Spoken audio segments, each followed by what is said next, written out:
Okay, we're going to introduce what is an implicit derivative and why are we using it and when to use it as well.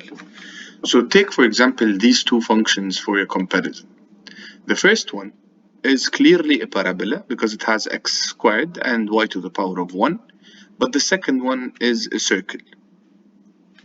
The first one, yes, it is a function. Why is it? Why do we call it a function? Because you can easily get the value of y. Y is defined as a function of explicity. Why is it called an explicity? Because every value of x will give you one value of y clearly. But the second one is a circle. So it does not really pass the vertical line test.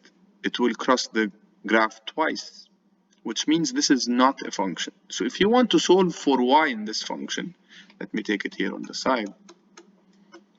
If you want to solve for y in this function, you'll have to move x squared to the other side and then put a square root to remove the power of 2. So you'll have one of two options, because remember, the square root of anything should give you positive or negative the answer. So you'll have two different possible values for y, or two different possible functions that define y. We call those that this equation can be defined implicitly by these two. Okay. But then not all equations can be, we can't really solve honestly for a function explicitly in all different given equations. If you're given an equation like that, you can't, not always you'll be able to define it into two other equations or functions or so on. So we need to go for something called implicit derivatives. So when do we use the implicit derivatives? We use that when we have an equation that has, or a function that has y's and x's on both sides of the equation, for example.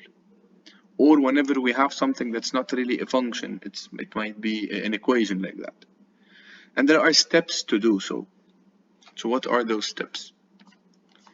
So the first step you need to do is to differentiate each side of the function. So there are two sides of the function. We need to differentiate both sides at the same time, being careful to differentiate the function of y using a chain rule, and we're going to discuss this in a while.